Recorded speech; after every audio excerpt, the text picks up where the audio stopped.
Hello my beautiful family and welcome back to the channel. Today we are covering episode 6 of 90 Day UK and I think I have found someone I dislike more than Sam, and that would be Tony. I do have a little bit of a bombshell to drop. Besides being conceited, he is extremely controlling. I can only add so many clips before I start getting hit with copyrights. I swear everything out of his mouth is like an attempt to one-up Nui and keep her in a place of subservience. So Chodeface tells her after he has already picked her up that he rents his home out because he's rarely around. But don't worry, buddy, he's got a beautiful Airbnb. We were going to stay in a nice Airbnb that I rented out. You're joking me, sure? No. Nui is not happy. She already has concerns that he might not be 100% honest with her, and now she's scared that he has another wife and family and he's hiding her. I will have something to hide me. Please don't worry, I've got nothing to hide. It makes logical sense. Listen to me, look at me, please. Look at me. I am a security guard at a mall, okay? I demand respect. What you'll also find with Tony is that if she disagrees or has feelings that are not the same as his, then that means there's something wrong with her. I've explained my reasons. I think she needs to be a little bit more sensible on this one. She's not allowed to be upset with him, okay? He's already explained it, Nui. So they get to the apartment and she's like, yeah, it's beautiful, but it's not home. So to try and cheer her up, he decides he's going to cook her dinner. He runs to the store and while he's gone, Nui calls her sister and tells her she's freaking out. Maybe mom was right about this guy and he's hiding me. The sister's like, okay, ask him if you can meet his mother and father and then you will know for sure. Smart. He gets back with the groceries and starts dinner. He admits he has no idea how to cook, but he's making bangers and mash, so she can try some British cuisine. She comes into the kitchen and he's instantly annoyed with her. He doesn't like her in the space where he's trying to prepare the food. She comes alongside him and she's being very playful, very cute. He's like, here, taste this onion water. And she's like, oh, no thanks. Strike one, Nui. Yeah, but you're not in your country, you're in the UK. Please open your palates, please, okay? Don't be so negative. She's like, whoa, dude, relax. I mean, she doesn't say that, but you can see it on her face. Then she notices that the mashed potatoes are boiling over, so she lifts up the lid to help him. Bao. Don't touch, okay? I don't need help. Can you just please leave me alone?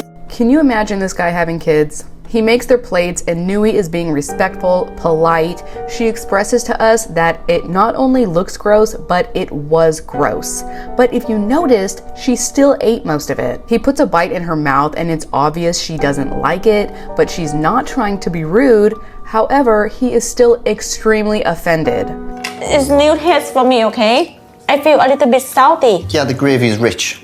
You seem quite a fussy eater. Or maybe it's possible that you didn't do a good job cooking for the very first time in your life. Does everyone have to pump you up all the time and tell you how awesome and cool you are? Oh, by the way, his best friend that I pointed out in the last episode, I thought his tattoo said blood donor and I was absolutely wrong. It says blood and honor, which is like a white supremacist type of gang, I think.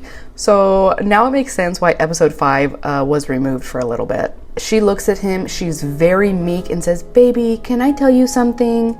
In the future, I would like to do the cooking. Strike two, Nui. Tony can do anything. I think she came in with a negative attitude towards the food, which was wrong. You hear that, Nui? Your behavior is wrong. Just don't be honest about how you're feeling. Always tell him his muscles and Botox forehead looks good, okay? And everything will be fine. So she tells him that she would really like to meet his family. It would also put her own family at ease. And just listen to what he says. The context isn't that bad. It's just the way that he says it. It comes off as if he is trying to one-up her or stay in control of the situation. He is the one calling the shots, not you, Nui. My family also want to meet you as well, because they know I financially support you, so they also have questions. I just don't like him. I don't like him at all. So the next day they go out drinking, they come back pretty buzzed, and he tells her he would like her to make him some eggs. So she starts cooking for him, and then he drops the bomb on her that he wants to have kids, okay? Allow me to remind you that she's 41, which is incredible, okay? I need to start eating more Thai food. Maybe one day we can have a baby. I really like Nui so far. She's sweet, she's respectable, and she's pretty honest and open with him about how she's feeling and what she's thinking. Again, here she's telling him, I'm 41, I already have 2 kids. Like, no. We have already family now. No, you already have your family with your ex-husband. I said, I'd like to have a family with you.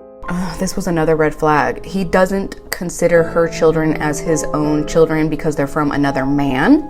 He needs to keep his own toolhead lineage going because that's all that matters to his ego. You not accept a shampoo to be your daughter? Nui. You're starting to make me annoyed now.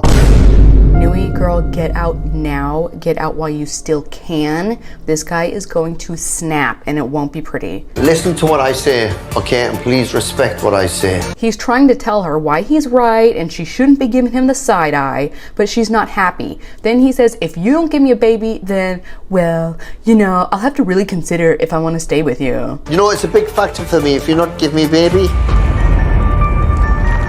So she shows up. She has no idea that you don't live in your own home because you never told her. Then the next day you tell her you want a baby or you're dumping her.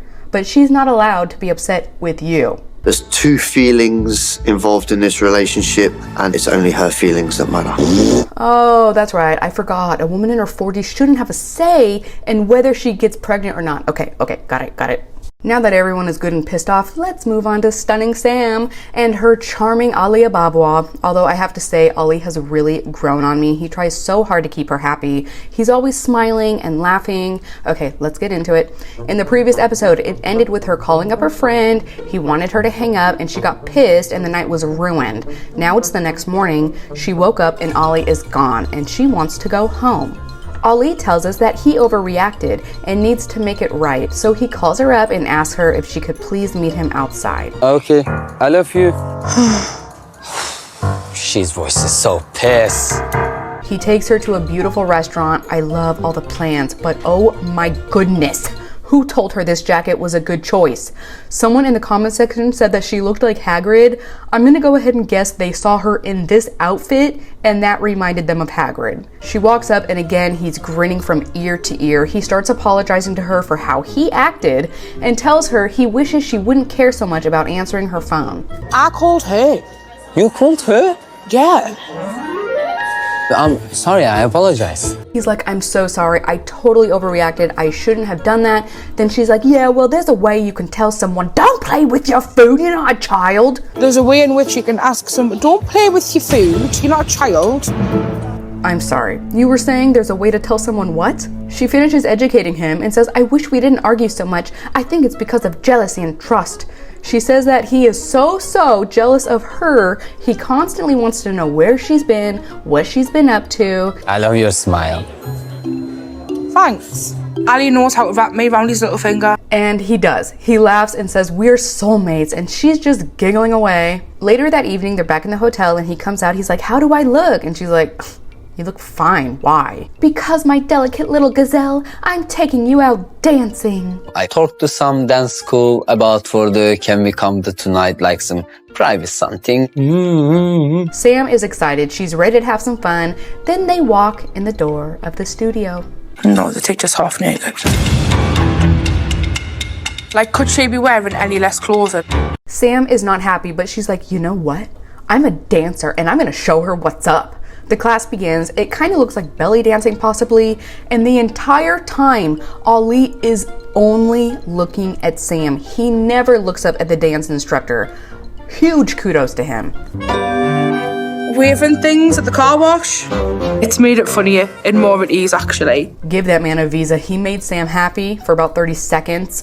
Ali tells us that he is aware the t-shirt looks good, but he can't look at her. If I look her, Sam is gonna broke my head. so I can't look at. Oh. Ali asks her if she had a good time and she's like, yeah. He goes, are you feeling a little bit jealous? And she's like, yeah. She's like stick thing, blonde hair, tits out.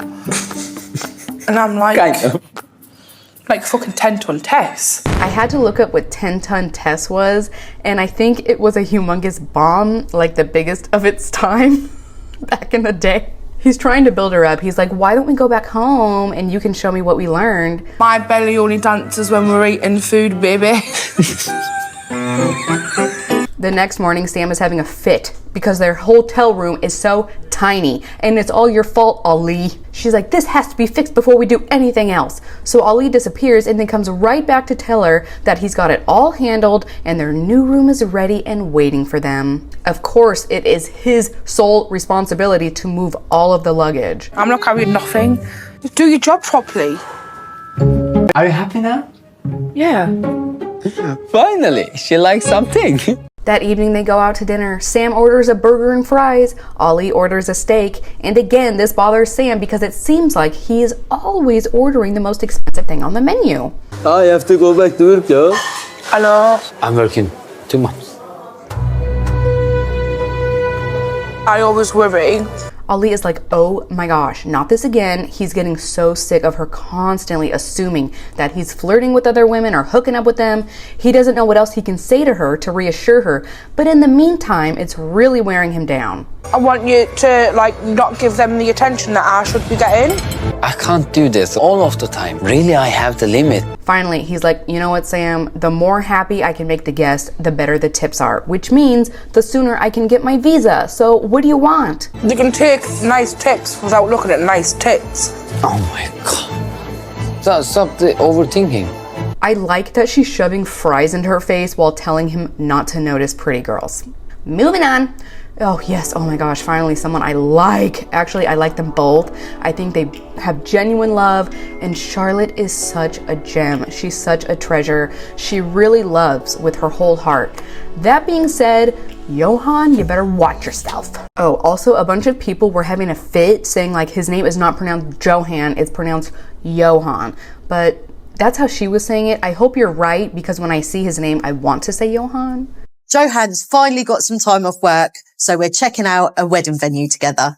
So I have to assume this is the resort where he works, but now they're actually looking into the total costs. Charlotte says that she'd really prefer to keep the wedding smaller because she's the one footing the bill. She's only gonna have like 2 guests, and I don't know if it's cultural. Actually, it probably is. It's probably the norm for all of his family to come. I don't know. 20 people, maybe. I'm not sure about that. I don't think Johan realises how much this is all going to cost. Now, one thing about Johan in his interviews is he's constantly talking about making more money in England. It would be better not just for him, but for the rest of his family. And I could absolutely see why everyone thinks that he's using her. She's so lovely and charming and sweet to him. I would genuinely be shocked if he was using her. They're told that for the wedding with just them two, it would be $1,600 with an additional $50 per plate. Honestly, I think that's a really good price. What would you pay for? Their money for the wedding. I can help, I can. She asked him if they could have the wedding with just the 2 of them, and he's like, no, it's really important that some of my family be there. So later that day, they go to visit Johan's grandma. She essentially, oh, babe. Isn't that pretty? Oh, my Pookie just brought me a little orchid. Isn't that cute? That is so pretty, just like you. Oh, thank you, babe. That's I saw that and I was sweet. like, oh, that's so pretty. Later that day, they go to visit Johan's grandma. She essentially raised him because the mother had him so young. They get to the house and everyone is so happy to see Charlotte. They all love and appreciate her for how she has helped his family so much. So this is where you prepare all the family food? Yeah. But one thing I notice, no running water. No. So Charlotte is realizing that the entire family lives in extreme poverty, and Johan is responsible for paying everyone's electricity, giving them money for food. If something breaks or has to be replaced, it's on him. Everything is difficult. Everything is expensive. You want to live with me here? She's like, no, thanks. Let's just go to England now. So he's trying to tell Charlotte that if he leaves, his family are still going to be reliant on him. They have to be taken care of. And he's well aware that this is a huge ask of her. But if they aren't going to be taken care of, he can't leave in good conscience. Charlotte buys everyone lunch, and as they're sitting down, she asks Johan to please ask his grandma how she feels about him leaving. We won't forget them.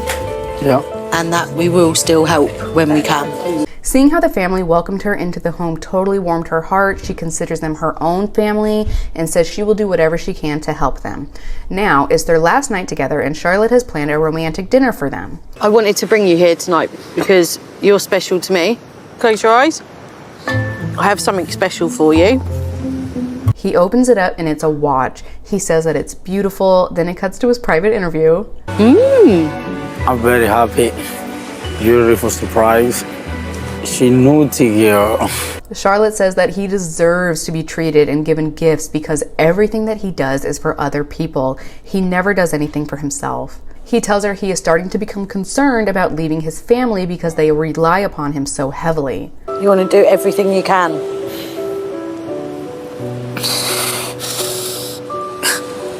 She goes to him and comforts him. He says, you know how much I love you. You know how much I love my grandma.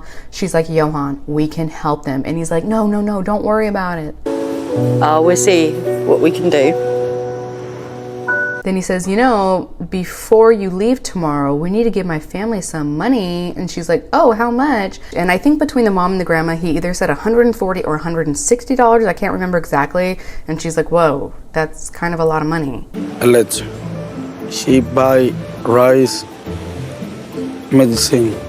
My family, they need me support. Now it's her last day at the resort. She's packing up to go and getting really emotional. She tells him she would like to come back in 6 weeks to see him. And he's like, no, babe, this wedding is going to be really expensive. We need to save every dollar for the wedding. Maybe 4 months. What? You have to save the money for the wedding. She's like, no, I need to see you. He's like, babe, I know. I want to see you too. Trust me. But you know it's a lot of money. You're not going to be talking to other girls, no? We're not talking to someone else. You promise? Oh my God, promise.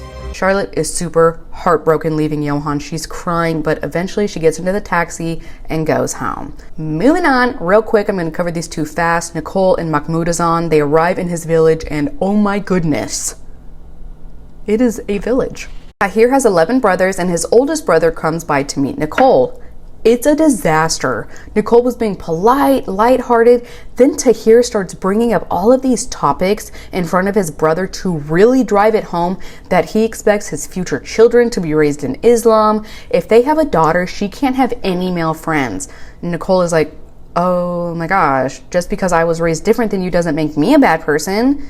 Like, if my daughter were to have male friends, that's not going to make her a bad person. في انجلترا اخذوا الجنسيه الانجليزيه ولا نخلفون في مصر اخذوا الجنسيه المصريه ولا الجنسيه المصريه طبعا. There are some things that we don't see eye to eye on. She has no idea. It ends with her crying alone in her room.